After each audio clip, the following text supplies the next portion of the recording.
আসসালামু আলাইকুম। লার্নিং ইনসাইটে সকলকে স্বাগতম জানাচ্ছি। তো এইচএসসি পরীক্ষার্থী যারা আছেন, আপনাদের শেষ যে পরীক্ষা বিজনেস এন্টারপ্রেনিউরশিপ বা ব্যবসায় উদ্যোগ, এর জন্য আমার এমসিকিউ মডেল টেস্ট দেওয়ার কথা ছিল। এর পূর্বে আমি ফিন্যান্সের মডেল টেস্ট দিয়েছিলাম এবং আপনাদের হচ্ছে ব্যবসায় উদ্যোগের শর্ট সিলেবাস দিয়েছি। তো অ্যাকচুয়ালি যে সমস্যাটা হয়েছে যেই কারণে আমি দিতে পারি নাই আর্লি আমার ভিডিও আরকি বিকাল ৫ টার ভিতরে আমার রেডি ছিল।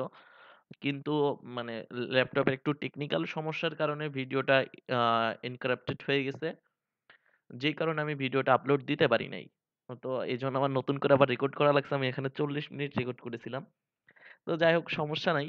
তো ভিডিও শুরু করার আগে বেসিক আ একটা সমস্যা হচ্ছে যারা আগের ব্যবসায় উদ্যোগের যেই সাজেশন দিয়েছিলাম সেখানে নিচে অনেকে কমেন্ট করেছিলেন যে আপনাদের 10 চ্যাপ্টার নাই। তো আমিও জানি আপনাদের 10 চ্যাপ্টার নাই। আমি 10 চ্যাপ্টার হচ্ছে সাজেশনের ভিতর 10 চ্যাপ্টার ইনক্লুডও করি নাই। জাস্ট ১ম এ 9 লিখতে যেয়ে একেবারে ফার্স্ট এ যেই 1, 2, 3, 4, 8 এরপরে 10 চলে আসছে ভুল করে এখানে। কিন্তু ভিতরে যে সাবজেক্ট ওয়াইজ আমি যেই কনটেন্ট গুলো দিয়েছি, যে সাজেশন গুলো দিয়েছি ওখানে কিন্তু 9 চ্যাপ্টার লেখা আছে নিচে শেষে এবং 9 চ্যাপ্টারের কনটেন্ট গুলোই দেয়া রয়েছে। 10 চ্যাপ্টারের কনটেন্টটা নাই। তো অনেকে ভিডিওটা পুরো না দেখে শুধু ১ম এর ওই একটা মিস্টেক হইছে। ফার্স্ট এ অতটুকু দেখছেন। যাই হোক সমস্যা নাই। যারা দেখছেন তারা আসলে আশা করি ক্লিয়ার ২-১ জন ইয়ে করছেন। তো আপনাদের যে চ্যাপ্টার গুলো আছে first chapter, second chapter, third chapter, fourth chapter, 8 chapter আর 9 চ্যাপ্টার, তাই তো? তো এর ভিতর থেকে আমি হচ্ছে আপনাদের যে কাজটা করব হচ্ছে আপনাদের আ যেই গুরুত্বপূর্ণ এমসিকিউ আছে সেই গুরুত্বপূর্ণ এমসিকিউ গুলো দেখাই দেওয়ার চেষ্টা করব। তো ১ম এ আমরা একটু চলে আসি। তো ব্যবসায়ের উৎপত্তির মূল কারণ কোনটি? তো ব্যবসায় উৎপত্তির মূল কারণ হচ্ছে মানুষের অভাববোধ থেকে ব্যবসায়ের উৎপত্তি হয়। আমি আসলে ভিডিওটা বড় করব না কারণ আ বড় করলে আসলে অনেক বড় হয়ে যাবে। আপনাদের সেভাবে সময় নেই। আমি জাস্ট অন্য কিছু ব্যাখ্যা অল্প অল্প যদি কিছু ব্যাখ্যার দরকার হয় ব্যাখ্যা করব। আমি অপশনগুলো পড়তেছি না। আমি জাস্ট কোয়েশ্চেন এবং অ্যান্সারটা পড়ে যাচ্ছি। ঠিক আছে? অপশনগুলো আপনারা দেখে নিন। ব্যবসায় উৎপত্তির মূল কারণ কোনটি? ব্যবসায় উৎপত্তির মূল কারণ হচ্ছে মানুষের অভাববোধ।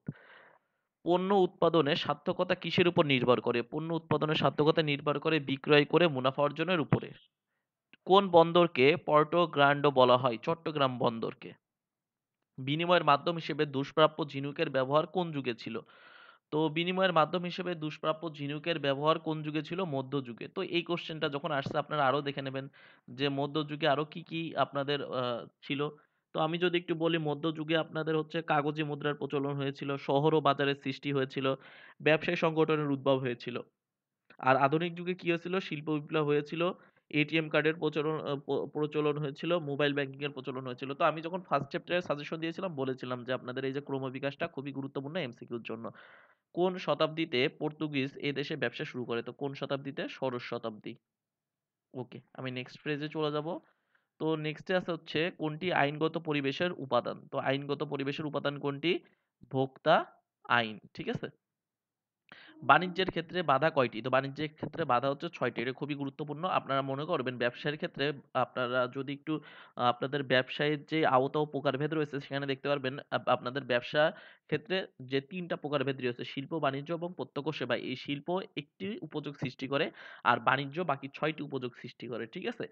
তো একটি উপযোগ কি রূপগত উপযোগ সৃষ্টি হয় শিল্পের মাধ্যমে, বাকি ৬ টি উপযোগ হচ্ছে বাণিজ্যের মাধ্যমে সৃষ্টি হয়। যেমন সত্যগত উপযোগ পণ্য বিনিময়ের মাধ্যমে বা ক্রয় বিক্রয়ের মাধ্যমে, স্থানগত উপযোগ পরিবহনের মাধ্যমে, সময়গত উপযোগ গুদামজাতকরণের মাধ্যমে, অর্থগত উপযোগ ব্যাংকিং এর মাধ্যমে, ঝুঁকিগত উপযোগ বীমার মাধ্যমে এবং তথ্যগত উপযোগ বিজ্ঞাপনের মাধ্যমে। ওকে। তো আপনাদের পরবর্তী কোয়েশ্চেন হচ্ছে ব্যাংকিং ব্যাংকিং অংশীদারি ব্যবসায় সর্বোচ্চ সদস্য সংখ্যা কতজন? তো ব্যাংকিং অংশীদারি ব্যবসায় সর্বোচ্চ সদস্য সংখ্যা হচ্ছে ১০ জন এবং যদি অব্যাংকিং বলে তাহলে হবে ২ থেকে ২০ জন এবং সাধারণ বা অব্যাংকিং একই কথা। তো সাধারণ অব্যাংকিং করলে কত হবে? ২ থেকে ২০ জন। তো আরেকটা আমি বলে ওকে সমস্যা নেই পরে বলতেছি। কোন অংশীদারি ব্যবসায়ের মূলধন বিনিয়োগ করে না এবং পরিচালনায় অংশগ্রহণ করে না?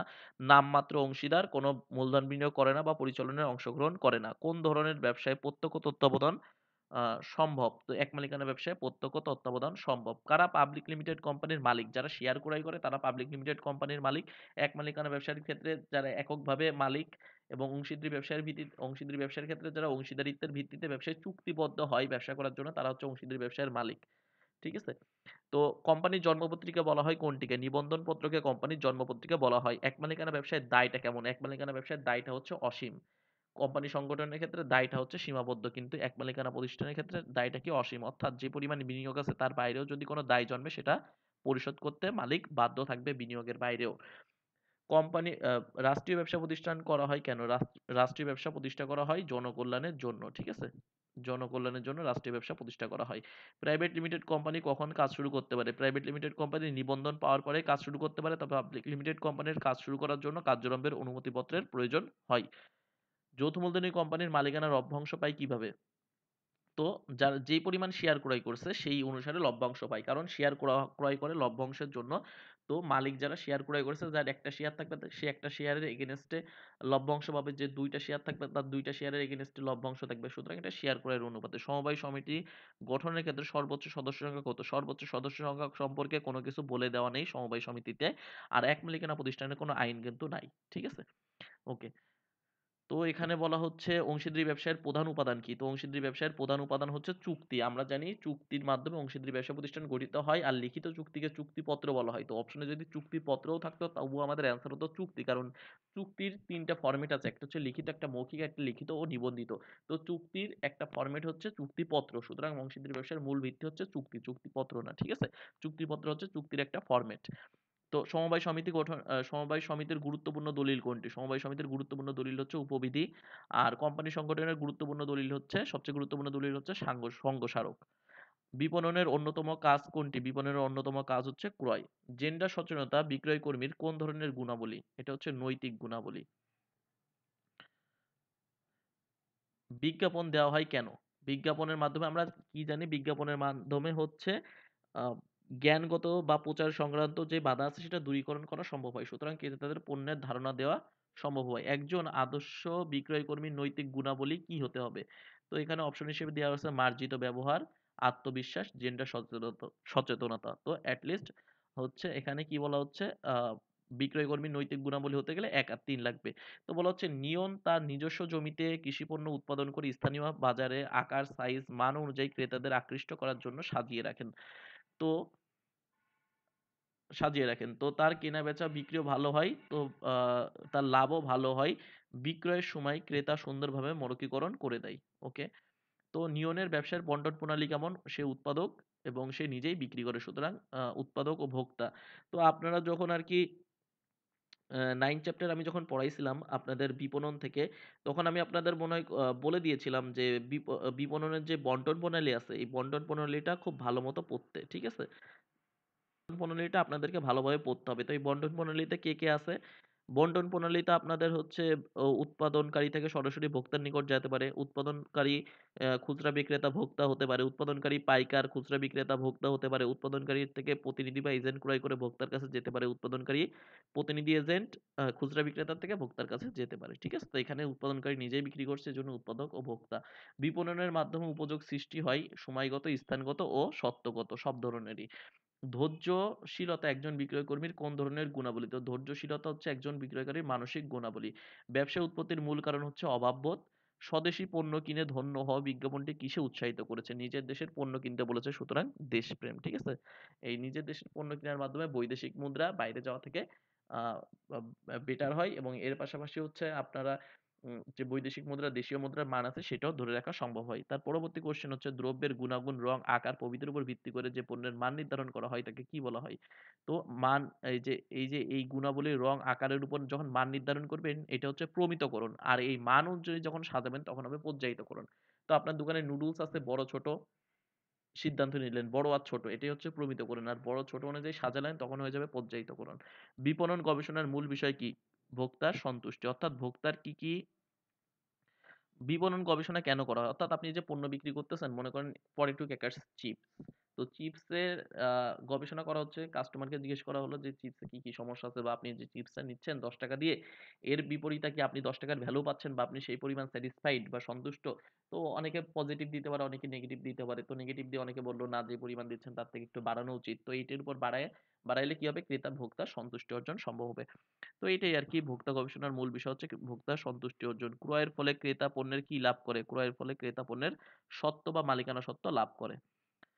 ফরমালিন মুক্ত মাছ ও ফল বিক্রয় করা কোন ধরনের কাজ? এটা হচ্ছে আদর্শবিহীন কাজ। ঠিক আছে? তো যারা এটা করে তারা হচ্ছে আদর্শবিহীন। ধৈর্যশীলতা বিক্রয় কর্মীর কোন ধরনের গুণাবলী? এটা হচ্ছে মানসিক গুণাবলী। বিপণনের প্রধান কাজ কয়টি? বিপণনের প্রধান কাজ হচ্ছে ৯ টি। তো বিপণনের ৯ টি কাজ যদি আমি একটু আপনাদের বলে দিই একবারে, ক্রয়, বিক্রয়, পরিবহন, গুদামজাতকরণ, প্রমিতকরণ, পর্যায়িতকরণ, মরকীকরণ, তথ্য সংগ্রহ, ভোক্তা। তো এগুলো একটু দেখবেন ভালো করে।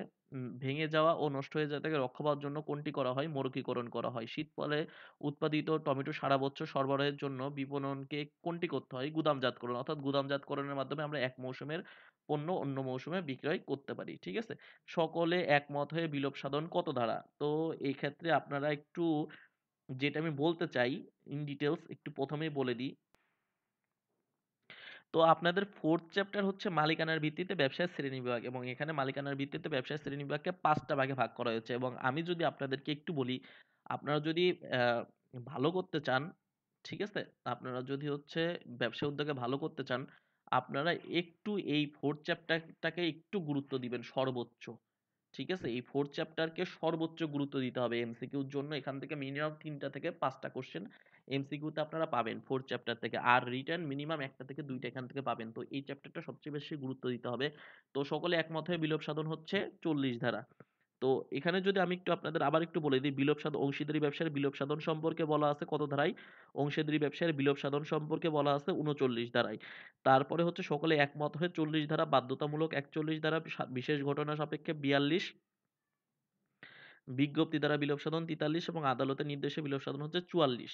এবং অংশীদারি ব্যবসায়ের অংশীদারদের প্রকারভেদ, বিলোপ সাধন এবং অংশীদারি ব্যবসায়ের নিবন্ধন বাধ্যতামূলক নয়, ঐচ্ছিক। এটা জানা জরুরি। আর হচ্ছে অংশীদারি ব্যবসায়ের বৈশিষ্ট্য কি, কি? চুক্তি, আইন হচ্ছে ১৯৩২ সালের চুক্তি হচ্ছে মূল ভিত্তি। ঠিক আছে? সদস্য সংখ্যা ২ থেকে ২০ জন, ব্যাংকিং এর ক্ষেত্রে হচ্ছে ২ থেকে ১০ জন। এবং হচ্ছে অংশীদারি ব্যবসায়ের কয়জন, অংশীদারি ব্যবসায়ের প্রকারভেদটা কি? সাধারণ অংশীদার, ঘুমন্ত অংশীদার, নামমাত্র অংশীদার, আপাতদৃষ্টিতে অংশীদার, সীমিত অংশীদার, আচরণে অনুমিত অংশীদার, এবং এর মধ্যে সাধারণ অংশীদার মূলধন বিনিয়োগ করে পরিচালনায় অংশগ্রহণ করে। ঘুমন্ত অংশীদার হচ্ছে আপনার মূলধন বিনিয়োগ করে কিন্তু পরিচালনায় অংশগ্রহণ করে না। নামমাত্র অংশীদার হচ্ছে তার সুনাম ব্যবহারের সুযোগ দেয়। আপাতদৃষ্টিতে অংশীদার হচ্ছে সে আগে ব্যবসায় করত, অংশীদারি ব্যবসায়, পরবর্তীতে সে ব্যবসা থেকে অবসর নিয়ে তার মূলধনটা রেখে দিয়েছে এবং সেটাকে ব্যবসা প্রতিষ্ঠান ঋণ হিসেবে গ্রহণ করেছে এবং এটার থেকে সে এক প্রকার সুদ পায়। সীমিত অংশীদার কি? নাবালককে সাধারণত সীমিত দায়ের ভিত্তিতে অংশীদারি ব্যবসায়ের সুযোগ দেওয়া হয়। আচরণে অনুমিত অংশীদার হচ্ছে কোনো একজন ব্যক্তি বা প্রতিষ্ঠানের স্টাফ, সে কোনো এক জায়গায় গিয়েছে, সেখানে সে অংশীদার হিসেবে পরিচয় দিলে তার কাজটা সহজ হয়। এইজন্য সে পরিচয় দিলে সেটা হচ্ছে আচরণে অনুমিত অংশীদার। তো অংশীদারি ব্যবসায় খুবই গুরুত্বপূর্ণ এবং কোম্পানি সংগঠনেও অনেক কিছু গুরুত্বপূর্ণ। আমি যখন আসবো কোম্পানি সংগঠনে বলে দিব। ২০০১ সালে সমবায় আইনে কত ধরনের সমবায় প্রতিষ্ঠানের কথা উল্লেখ আছে। তো সমবায় চলে আসছে। সমবায় সম্পর্কে একটু বলে দিই। তো ২০০১ সালে আমি কিন্তু সমবায় থেকে খুব একটা এমসিকিউ দিই নাই। কারণ হচ্ছে আমি এই 4th চ্যাপ্টার থেকে আমি ইন ডিটেইলস বলে দিব আসলে কি, কি পড়তে হবে। কারণ এই চ্যাপ্টারটা পড়লে আপনারা অনেক বেশি এগিয়ে যাবেন। ঠিক আছে? তো ২০০১ সালে ৩ ধরনের সমবায় সমিতির কথা উল্লেখ আছে। একটা হচ্ছে প্রাথমিক সমবায় সমিতি, আরেকটা হচ্ছে কেন্দ্রীয় সমবায় সমিতি, আরেকটা হচ্ছে জাতীয় সমবায় সমিতি। এবং এই সমবায় সমিতি গঠন করতে কতজন ব্যক্তি প্রয়োজন হয় প্রাথমিক সমবায় সমিতিতে। ঠিক আছে? এবং হচ্ছে কেন্দ্রীয় সমবায় সমিতি গঠন করতে প্রাথমিক সমবায় সমিতির দরকার হয় ১০ টা এবং জাতীয় সমবায় সমিতি গঠন করতে কেন্দ্রীয় সমবায় সমিতির দরকার হয় ১০ টা। এর পাশাপাশি আপনারা আরো পড়বেন হচ্ছে সমবায় সমিতি থেকে সমবায় সমিতি একজন ব্যক্তি সর্বোচ্চ কত পার্সেন্ট শেয়ার ক্রয় করতে পারে? সর্বোচ্চ ২০% বা ১/৫ শেয়ার ক্রয় করতে পারে। তারপরে সমবায় আইন ২০০১ সালের। ঠিক আছে? তারপরে হচ্ছে সমবায় ব্যবস্থাপনা পরিচালনা সম্পর্কিত বিষয়গুলো পড়বেন। তারপরে হচ্ছে আরো সমবায় থেকে পড়ার বিষয় হচ্ছে সমবায়ের প্রকারভেদ, সমবায়ের গঠন প্রণালী, উদ্যোগ গ্রহণ পর্যায়, নিবন্ধন পর্যায় এবং কার্যারম্ভ পর্যায়, সমবায়ের মূল নীতিগুলো কি, কি? এবং মূলত একতাই বল নীতির ভিত্তির উপর এই ব্যবসা প্রতিষ্ঠিত হয়। এটাও জানা জরুরি। এটাও এমসিকিউর জন্য গুরুত্বপূর্ণ। ঠিক আছে? তো আর রিটেনের জন্য যদি সমবায়ের গুরুত্বটা দেখেন, আ তো রিটেনের ব্যাপারে আমি বলতেছি না, ওটা বলে দিয়েছি অলরেডি। তো এইটা এমসিকিউর জন্য সমবায় থেকে এই বিষয়গুলো গুরুত্বপূর্ণ। তারপরে আমাদের আসতেছে অংশীদারি ব্যবসায়ী কিভাবে মূলধন সরবরাহ করে থাকে। অংশীদারি ব্যবসা হচ্ছে চুক্তি অনুযায়ী মূলধন সরবরাহ করে। ঠিক আছে? এবং এ এবং অংশীদারি ব্যবসার মুনাফা যদি চুক্তিতে কোনো কিছু উল্লেখ না থাকে তাহলে মুনাফা বন্টন হয় সমহারে। আর যদি চুক্তিতে যদি কোনো কিছু উল্লেখ থাকে সেই চুক্তি অনুযায়ী। আর হচ্ছে ব্যবসা প্রতিষ্ঠানের অবসায়ন হলে সম্পত্তি যেটা আছে এটা বন্টন হয় হচ্ছে আ যে পরিমাণ মূলধন বিনিয়োগ করেছে সে অনুসারে। কার্য আরম্ভের অনুমতিপত্র সংগ্রহের জন্য নিবন্ধকের নিকট কি, কি জমা দিতে হয়? ঠিক আছে? বিবরণপত্র, ন্যূনতম চাঁদার ঘোষণাপত্র। ঠিক আছে? এটা কার জন্য সম্পর্কিত? পাবলিক লিমিটেড কোম্পানির সাথে সম্পর্কিত। কোম্পানির অস্তিত্ব কোন ধরনের? কোম্পানির অস্তিত্ব হচ্ছে চিরন্তন প্রকৃতির, অর্থাৎ যেকোনো সাধারণ কোনো কিছুতেই কোম্পানি বিলুপ্ত হবে না। এবং কোম্পানি সংগঠনে যখন আমি চলে আসছি, আচ্ছা এখানে বলে দিই যে কোশ্চেন গুলো আছে তারপরে বলে দিচ্ছি। পাবলিক লিমিটেড কোম্পানির ন্যূনতম পরিচালক সংখ্যা সম্পর্কে এখানে বলা আছে হচ্ছে ৩ জন। তো আ ক লিমি এই যৌথ মূলধনী আমি তো বলেছি, চতুর্থ চ্যাপ্টার থেকে আপনার মিনিমাম ৩ টা থেকে ৫ টা এমসিকিউ পাবেন। এর পাশাপাশি হচ্ছে রিটেন কোয়েশ্চেনও পাবেন ১ টা থেকে ২ টা। তো এই আ থেকে হচ্ছে যৌথ মূলধনী কোম্পানি থেকে আপনারা যেটা পড়বেন সেটা হচ্ছে যৌথ মূলধনী কোম্পানি কত সালে বাংলাদেশে কত সালে হচ্ছে যৌথ মূলধনী কোম্পানি আইন ১৯৯৪ সালের বাংলাদেশে। এবং এখানে যৌথ মূলধনী কোম্পানির বৈশিষ্ট্যগুলো পড়বেন। যৌথ মূলধনী কোম্পানি আইনসৃষ্ট প্রতিষ্ঠান। এর সদস্য সংখ্যা হচ্ছে ২ জন, প্রাইভেট লিমিটেড কোম্পানির ক্ষেত্রে ২ থেকে ৫০ জন, পাবলিক লিমিটেড কোম্পানির ক্ষেত্রে ৭ থেকে শেয়ার সংখ্যা দ্বারা সীমাবদ্ধ। তারপরে হচ্ছে এটি একটি আইনসৃষ্ট প্রতিষ্ঠান, কৃত্রিম ব্যক্তিসত্তা, অর্থাৎ ব্যক্তি না হয়ে ব্যক্তির মতো কাজ করতে পারে। এদের ব্যবস্থাপনা ও মালিকানা আলাদা। এদের দায়টা হচ্ছে সীমাবদ্ধ, অর্থাৎ ৳১০ ইনভেস্ট করলে আপনার দায় ৳১০ পর্যন্ত থাকবে। ৳১০ র বাইরে আপনার দায় গ্রহণ করা লাগবে না। তারপর হচ্ছে পাবলিক এবং প্রাইভেট লিমিটেড কোম্পানির পার্থক্যটা খুব ভালো মতো পড়বেন। অর্থাৎ ২ থেকে ৫০ জন হচ্ছে প্রাইভেট লিমিটেড কোম্পানির ক্ষেত্রে, আর পাবলিক লিমিটেড কোম্পানির ক্ষেত্রে হচ্ছে ৭ থেকে সর্বোচ্চ শেয়ার সংখ্যা দ্বারা সীমাবদ্ধ। এবং পাবলিক লিমিটেড কোম্পানি শেয়ার এবং ঋণপত্র বিক্রয়ের মাধ্যমে মূলধন সংগ্রহ করতে পারে পাবলিকের কাছ থেকে, প্রাইভেট লিমিটেড কোম্পানি এটা পারে না। আরেকটা বিষয় হচ্ছে প্রাইভেট লিমিটেড কোম্পানির ক্ষেত্রে পরিচালক সংখ্যা হচ্ছে ২ জন সর্বনিম্ন। আর পাবলিক লিমিটেড কোম্পানির ক্ষেত্রে পরিচালক সংখ্যা হচ্ছে সর্বনিম্ন ৩ জন। এর পাশাপাশি আরো যেটা গুরুত্বপূর্ণ, গঠন প্রক্রিয়ার ক্ষেত্রে উদ্যোগ গ্রহণ পর্যায়, দলিলাদি প্রণয়ন পর্যায়, নিবন্ধন গ্রহণ পর্যায় এবং কার্যারম্ভ পর্যায়। সাথে আরো জানতে হবে কোন পর্যায়ে কোন দলিলাদি দেওয়া হয়। যেমন কার্যারম্ভ পর্যায়ে ন্যূনতম চাঁদার সংগ্রহের ঘোষণাপত্র দিতে হবে কোন পর্যায়ে? কার্যারম্ভ পর্যায়ে। ঠিক আছে? তো এই বিষয়গুলো একটু ভালো করে জেনে নেবেন। আর কার্যক্রম পর্যায়টা পাবলিক লিমিটেড কোম্পানির ক্ষেত্রে প্রযোজ্য। আরেকটা বিষয় বলে রাখা জরুরি, সেটা হচ্ছে আ আপনারা যখন হচ্ছে সমবায় সমিতি পড়বেন, সমবায় সমিতির ক্ষেত্রে গুরুত্বপূর্ণ কিছু জিনিস আমি আর স্কিপ হয়ে গেছে পূর্বের আলোচনায়। আমি একটু বলে দিই এখানে যে সমবায় সমিতি ১ম গড়ে ওঠে হচ্ছে কত সালে? এবং ১৮৪৪ সালে প্রতিষ্ঠিত হয় রসডেল সমবায় সমিতি। কোথায়? ইংল্যান্ডের রসডেল নামকে রসডেল সমবায় সমিতি, ২৮ জন তাঁতি, ২৮ স্টার্লিং পাওয়ার, ২৮ স্টার্লিং পাউন্ড, খুবই গুরুত্বপূর্ণ এই বিষয়টা জানা। এর পাশাপাশি হচ্ছে বাংলাদেশে ১ম সমবায় সমিতি প্রতিষ্ঠিত হয় হচ্ছে ১৯৫৯ সালে ডক্টর আক্তার হামিদ খানের নেতৃত্বে বার্ড প্রতিষ্ঠিত হয়। ঠিক আছে? এবং বাংলাদেশের ১ম সমবায় ব্যাংক হচ্ছে ১৯৭২ সালে প্রতিষ্ঠিত হয়। এবং উপমহাদেশে ১ম সমবায় গঠনের উদ্যোগ নেয়া হয় ১৯০৪ সালে। তো এটা হচ্ছে সমবায় থেকে সর্বোচ্চ আমাদের যা পড়ার ছিল আমি ইন ডিটেইলস বলে দিলাম। সমবায় সমিতি, অংশীদারি এবং কোম্পানি সংগঠন থেকে। এই বিষয়গুলো অবশ্যই গুরুত্ব সহকারে পড়তে হবে। না হলে কিন্তু আপনারা এমসিকিউ এবং রিটেন এ একটু পিছিয়ে যাবেন। ঠিক আছে? তো এই বিষয় সম্পর্কে খেয়াল রাখবেন। তো নেক্সট কোয়েশ্চেন হচ্ছে চূড়ান্ত বিশ্বাস কথাটি কোন ব্যবসায়ের ক্ষেত্রে প্রযোজ্য? অংশীদারি ব্যবসায়ের ক্ষেত্রে ঘুমন্ত অংশীদারের বৈশিষ্ট্য কোনটি? এটা পড়ে নেবেন। অংশীদার কত প্রকার? ৬ প্রকার, আমি অলরেডি বলে দিয়েছি ৬ প্রকার সম্পর্কে। কোন ব্যবসায়িক কার্যক্রম পৃথিবীর সর্বপ্রথম থেকে শুরু ছিল এক মালিকানা ব্যবসায়ী প্রতিষ্ঠান? আত্মকর্মসংস্থানের জন্য নিচের কোনটি কোনো সমস্যা নয়? আত্মকর্মসংস্থানের জন্য বয়স কোনো ব্যাপার না। আপনাকে উদ্যোগ নিয়ে মানসিকতা রেখে ব্যবসায় পরিচালনা করতে হবে। কোন মন্ত্রণালয় এর মূল উদ্দেশ্য মহিলাদের কর্মসংস্থান করে দেওয়া? MWA। বিশাল বেকার জনগোষ্ঠীকে কাজে লাগানোর জন্য কি প্রয়োজন? তো বিশাল কর্মক্ষম জনগোষ্ঠীকে কাজে লাগানোর জন্য আত্মকর্মসংস্থান প্রয়োজন। আত্মকর্মসংস্থানকে কত ভাগে ভাগ করা যায়? ৩ ভাগে। বাংলাদেশে কোন ধরনের বেকারত্ব প্রকট? মৌসুমী বেকারত্ব। ব্যবসায় সফলতা অর্জনের জন্য কোনটি গুরুত্বপূর্ণ? পরিকল্পনা প্রণয়ন। পরিকল্পনা ছাড়া আপনি ব্যবসা করতে পারবেন না। সুতরাং পরিকল্পনা থাকতে হবে, সেই অনুযায়ী আপনাকে ব্যবসা করতে হবে। আত্মকর্মসংস্থানের মাধ্যমে কোনটি নিশ্চিত করা যায়? শহরমুখী যে জনস্রোত আছে সেটাকে নিয়ন্ত্রণ করা যায়, গ্রামীণ সমাজের উন্নয়ন করা যায়, অর্থনৈতিক উন্নয়ন করা যায়। ব্যবসায়ের মাধ্যমে কি সৃষ্টি হয়? কর্মসংস্থানের সৃষ্টি হয়। আত্মকর্মসংস্থানের আয়ের ধারাবাহিকতা কেমন? আত্মকর্মসংস্থান চাকরির ক্ষেত্রে যেমন নিশ্চিত পরিমাণ একটা নির্দিষ্ট পরিমাণ বেতন পাওয়া যায়, আত্মকর্মসংস্থানে আয়ের পরিমাণটা অনিশ্চিত। ঠিক আছে? অনিশ্চিত মানে নেগেটিভ না। অনিশ্চিত মানে আপনি বেশিও ইনকাম করতে পারেন, কমও ইনকাম করতে পারেন। আত্মকর্মসংস্থানের আওতাভুক্ত কি, কি? রেডিও, টেলিভিশন মেরামত আর হচ্ছে মৌমাছি চাষ। যুব সমাজ জীবিকা বলতে চাকরিকে বোঝে কেন? তো সামাজিক মূল্যবোধের কারণে, পুঁথিগত পড়াশোনার কারণে। আত্মকর্মসংস্থানের সহায়ক প্রশিক্ষণ প্রদানকারী সংস্থা কয়টি? তো এটাও আপনাদের হোম টাস্ক এবং এটা আমি ইচ্ছা করে রাখছি যেন এটা আপনারা দেখে প্লাস হচ্ছে আপনাদের যেই আ সাহায্যকারী সংস্থা আছে এটা সম্পর্কে আসলে কি, কি কাজ করে একটু কনসেপ্ট নেবেন। বেকারত্ব বৃদ্ধি পাওয়ার কারণ কি? বেকারত্ব বৃদ্ধি পাওয়ার কারণ হচ্ছে কারিগরি শিক্ষার অভাব এবং বৃত্তিমূলক শিক্ষার অভাব। তারপর নেক্সট কোয়েশ্চেন হচ্ছে বিআরডিবি কোন ধরনের লোকদের প্রশিক্ষণ দেয়? দুস্থ ও ভূমিহীন লোকদের। পরিসংখ্যান ব্যুরোর প্রতিবেদনে ২০১০ অনুযায়ী বাংলাদেশে মোট কর্মহীন লোকের সংখ্যা হচ্ছে ২৬ লাখ। আত্মকর্মসংস্থানের উপযুক্ত ক্ষেত্র নির্বাচন করতে সঠিক পণ্য, মুনাফা নিশ্চয়তা, পণ্যের চাহিদা। তো এখানে হচ্ছে আপনার সঠিক পণ্য নির্বাচন করতে হবে প্রথমেই, এবং পণ্যের চাহিদা নির্বাচন করতে হবে, তাহলে আপনি সঠিক পণ্য নির্বাচন করে ব্যবসা করতে পারবেন। নিচের কোনটি আত্মকর্মসংস্থানের আওতাভুক্ত? এপিকালচার বা মধু চাষ। ঠিক আছে? একই কথা। জ্ঞান ও দক্ষতার জন্য বৃদ্ধির জন্য কোনটি প্রয়োজন? প্রশিক্ষণ বা ট্রেনিং। যেমন ক্রিকেটারদের ট্রেনিং হয় না, কোচিং হয় না?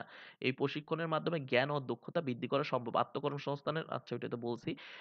ব্যবসায়ের সাফল্য লাভের জন্য পূর্বতম শর্ত হচ্ছে, ব্যবসায় সাফল্য অর্জন করতে গেলে আগে আপনাকে সঠিক পণ্য নির্বাচন করতে হবে। আপনার পণ্য যদি ভালো হয়, আপনি সাফল্য অর্জন করতে পারবেন। ব্যবসায় উদ্যোগ এবং উদ্যোক্তা শব্দ দুটি একটি অপরটির সাথে কিভাবে জড়িত? অঙ্গাঅঙ্গিভাবে জড়িত। সফল উদ্যোক্তা কোন বিষয়ের প্রতি গভীর জ্ঞান রাখে? পরিকল্পনার প্রতি। ব্যবসার সময়গত বাধা দূর করা যায় গুদামজাতকরণের মাধ্যমে। কর মওকুফ কোন ধরনের সুবিধা? সরকার যে করটা মওকুফ করে, এটা হচ্ছে একটা অর্থনৈতিক সুবিধা। ভোক্তার নিকট পণ্য বা সেবা প্রেরণের সকল বাধা দূর করে কোনটি? বাণিজ্য হচ্ছে ভোক্তার নিকট সকল বাধা দূর করে। ওকে। মুনাফা অর্জনের জন্য ব্যবসায়ী কি করে? মুনাফা অর্জনের জন্য ব্যবসায়ী কি করে? বিনিয়োগ করে। নিচের কোনটি দ্বারা মানুষ ব্যাপকভাবে প্রভাবিত? মানুষ তার পরিবেশ দ্বারা প্রভাবিত, এবং পরিবেশ সম্পর্কে আমি বলেছিলাম আপনাদের খুবই ক্লিয়ার কনসেপ্ট রাখতে হবে। কারণ ব্যবসায় পরিবেশ থেকে কোশ্চেন আসবে। আশা করি 90% কনফার্ম থাকেন ব্যবসায় পরিবেশ থেকে কোশ্চেন আসবে, এবং এই ব্যবসায় পরিবেশে কিছু কনফিউজিং কোশ্চেন আছে। আমি বলে দিচ্ছি। যদিও গতদিন বলে দিচ্ছি, আবারও বলে দিচ্ছি। যেমন মানব সম্পদ দেখলে মনে হয় হচ্ছে অর্থনৈতিক পরিবেশ, কিন্তু এটা কি সামাজিক পরিবেশের অন্তর্ভুক্ত হবে। তারপরে আইন শৃঙ্খলা পরিস্থিতি বা হচ্ছে সরকারি নীতিমালা, এই ২ টা দেখলে মনে হয় হচ্ছে আইনগত পরিবেশের ভিতর যাবে, কিন্তু এইগুলো আসলে রাজনৈতিক পরিবেশের ভিতর যাবে। তারপর হচ্ছে আন্তর্জাতিক সম্পর্ক দেখলে মনে হয় সামাজিক পরিবেশের ভিতর যাবে, কিন্তু এটাও কি রাজনৈতিক পরিবেশের ভিতর যাবে। ঠিক আছে? তো এই জিনিসগুলো একটু ভালো করে দেখলে আপনারা মোটামুটি পেরে যাবেন। ব্যবসা পরিবেশ গুরুত্বপূর্ণ। আমি তো বলে দিচ্ছি কোনগুলো আপনাদের জন্য গুরুত্বপূর্ণ। তো হচ্ছে ব্যবসায় কোন ধরনের প্রতিষ্ঠান? ব্যবসা হচ্ছে সামাজিক প্রতিষ্ঠান। শিক্ষা সংস্কৃতি কোন পরিবেশের অন্তর্গত? সামাজিক। নার্সারি কোন ধরনের শিল্প? প্রজনন শিল্প।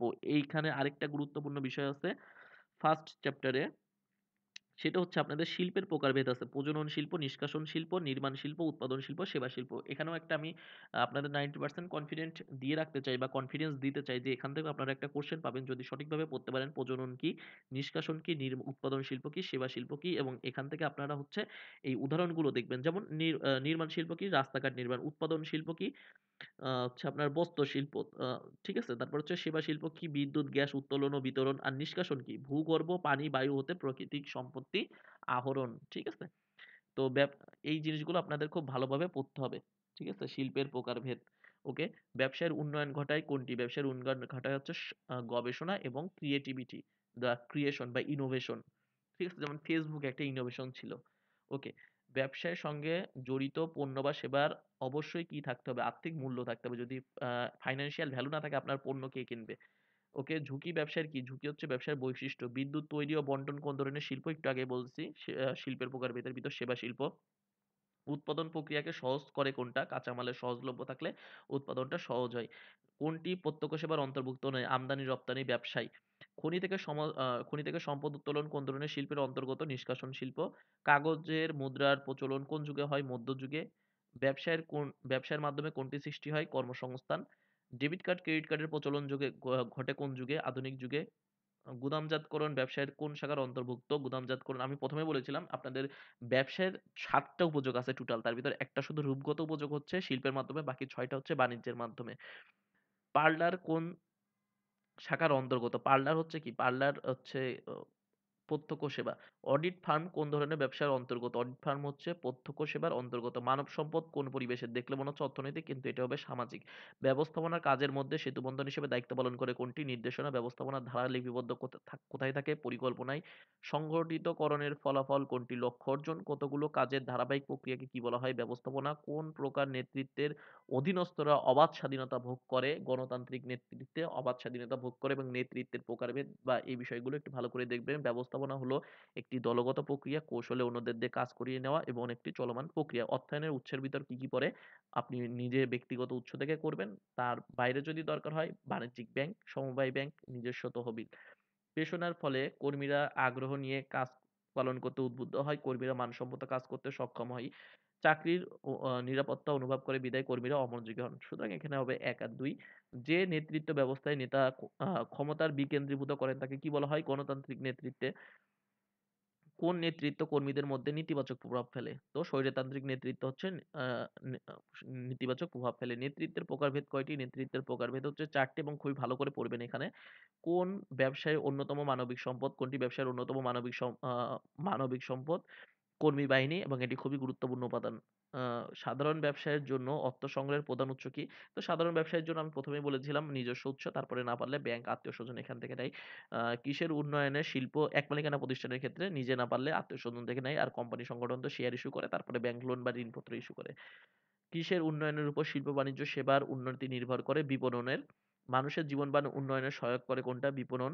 সাধারণ কোনটির উপর গুদামজাত করা হয়? সাধারণত কোনটির ক্ষেত্রে গুদামজাত করা হয়? কৃষি পণ্যের ক্ষেত্রে গুদামজাত বেশি প্রযোজ্য, কারণ সারা বছর ধরেই কৃষি পণ্যের প্রয়োজন হয়। কিভাবে পণ্যের চাহিদা বৃদ্ধি করা যায়? আকর্ষণীয় মৌলিকীকরণের মাধ্যমে পণ্যের চাহিদা বৃদ্ধি করা যায়। এস.এম প্রাইভেট লিমিটেড তার উৎপাদিত প্রসাধনী সামগ্রী অধিক বিক্রয়ের আশায় কিছু পণ্য বিনামূল্যে, ওকে, এখানে আমি একটু আপনাদের যেহেতু খুবই গুরুত্বপূর্ণ কারণ বিনামূল্য আছে। তো এই প্রশ্নটা হচ্ছে আমাদের সময় আমি পেয়েছিলাম। তো এইচএসসি তেও থাকে, অর্থাৎ বিনামূল্যে পণ্য যদি কোনো সময় দেওয়া হয় এটা হচ্ছে বিজ্ঞাপন। ঠিক আছে? অনেক সময় দেখেন না আপনাদের স্কুলে যখন ছোট ছিলেন বিনামূল্যে নুডলস খাওয়াইতো বা বিনামূল্যে চকোলেট দিত। এটা কি? তাদের একটা প্রচারণা করত, বিজ্ঞাপন। ঠিক আছে? এটা খুবই গুরুত্বপূর্ণ কোয়েশ্চেন। ওকে, নেক্সট কোয়েশ্চেনে চলে আসবে। বিপণনের সর্বশেষ ধাপ কোনটি? ভোক্তা বিশ্লেষণ। ঠিক আছে? আপনাদের তো বলেছি বিপণনের ধাপগুলো কি, কি।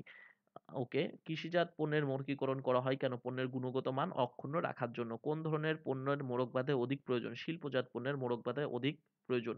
আবুল মিয়া একজন কৃষি পণ্যের পাইকারি ব্যবসায়ী। উৎপাদকের নিকট থেকে পণ্যের মান অনুযায়ী শ্রেণীবিভাগ করে পণ্য বিক্রয় করে।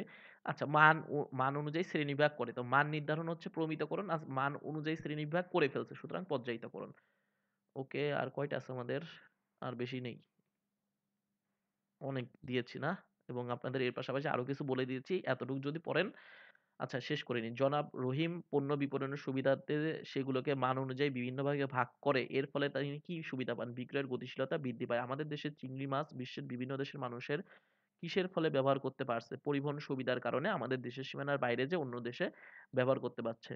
বিক্রয় কর্মী ক্রেতা আকর্ষণ করার দক্ষতাকে কি বলা হয়? বিক্রয়িতা। এইডস সম্পর্কে সচেতনতা সৃষ্টিতে কোনটি ভূমিকা পালন করে? বিজ্ঞাপন।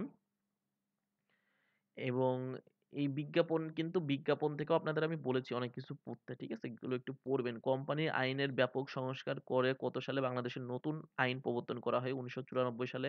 কোম্পানির সনদ বা সংবিধান বলা হয় কোনটিকে? স্মারকলিপিকে। আর হচ্ছে অভ্যন্তরীণ পরিচালনার জন্য যে দলিল ব্যবহার করা হয় তার নাম হচ্ছে পরিমেল নিয়মাবলী, এবং এই ২ টি খুবই গুরুত্বপূর্ণ। এবং এই যে আ দলিলাদি প্রণয়ন পর্যায়ে ২ টি গুরুত্বপূর্ণ দলিল অবশ্যই দিতে হয়। এই ২ টি গুরুত্বপূর্ণ দলিলের নাম হচ্ছে স্মারকলিপি আর পরিমেল নিয়মাবলী। ঠিক আছে? আর সনদ বা সংবিধান বলা হয় স্মারকলিপি। আমাদের উপমহাদেশে সর্বপ্রথম সরকারিভাবে সমবায়ের উদ্যোগ নেওয়া হয় ১৯০৪ সালে। আমি যখন সমবায় পড়িয়েছি তখন বলেছিলাম। তো আপনাদের মোটামুটি আমি হচ্ছে অধিকাংশ টপিক কাভার করার চেষ্টা করেছি এবং আপনাদের বলেছি ৪র্থ চ্যাপ্টারের কিছু গুরুত্বপূর্ণ জিনিস, টপিকের নাম আমি বলে দিয়েছি। অংশীদারি ব্যবসায়, কোম্পানি সংগঠন খুবই ভালো করে পড়বেন। ঠিক আছে? আর এক মালিকানা প্রতিষ্ঠানের তো কোনো আইন নেই। তো এই বিষয়গুলো কি, কি পড়তে হবে আমি ভিডিওর মাঝেই আপনাদের বলে দিয়েছি যখন ওখানে এমসিকিউ আসছিল। যার কারণে হচ্ছে আমি ওই টপিকগুলো থেকে খুব একটা কোয়েশ্চেন দিই নাই। কারণ এখানে কি, কি পড়তে হবে অনেক কিছু পড়ার আছে। ওই বিষয়টা খুবই ভালো করে পড়বেন। কারণ ওই ৪র্থ চ্যাপ্টার পড়লে আপনারা অনেকগুলো এমসিকিউ পাবেন। প্লাস ফার্স্ট চ্যাপ্টারের থেকে অনেক এমসিকিউ আসার আছে এবং কোনগুলো আছে কোন টপিক থেকে আসতে পারে আমি যেই কয়টা দিয়েছি এর ভিতরে বলে দিয়েছি। এর সাথে, সাথে আর কি পড়তে হবে। তো আপনারা এগুলো যদি পড়েন আপনাদের টপিকগুলো আশা করি কাভার হয়ে যাবে। আশা করি সবকিছু। তো আপনাদের পরীক্ষাও ভালো হবে। সেই শুভকামনা তো অবশ্যই থাকবে এবং আপনারা অনেকে রেজাল্ট কবে দিবে সে বিষয়ে জানতে চেয়েছেন। এই বিষয়ে ভিডিও আমি আজকে করে রাখবো। আগামীকাল আপলোড দিয়ে দেব এবং আপনাদের পরীক্ষার পরে আপনাদের যেটা আছে ব্যবসায় উদ্যোগের এমসিকিউ কোশ্চেন এটারও সমাধান দেওয়ার আমি চেষ্টা করব। আরেকটা বিষয় হচ্ছে আপনারা জিপিএ ক্যালকুলেশন নিয়ে অনেকে কনফিউশনে ভুগতেছেন। তো আমার জিপিএ ক্যালকুলেশন করার হচ্ছে ভিডিও অলরেডি আপলোড দেওয়া আছে। ওখান থেকে দেখতে পারেন। অনেকে অলরেডি তাদের যে কনফিউশন গুলো ছিল সেগুলো অলরেডি জেনে নিয়েছে। তো আপনারা হচ্ছে আপনাদের যে চ্যাপ্টার গুলো আমি বলেছি, তো তো এইগুলো হচ্ছে আপনারা একটু দেখেন, ঠিক আছে? আপনারা একটু দেখেন ভালো করে এবং এই টপিকগুলো একটু পড়েন। আশা করি আপনাদের সবারই সবকিছু ভালো হবে, ঠিক আছে? সকলে ভালো ও সুস্থ থাকবেন। আল্লাহ হাফেজ।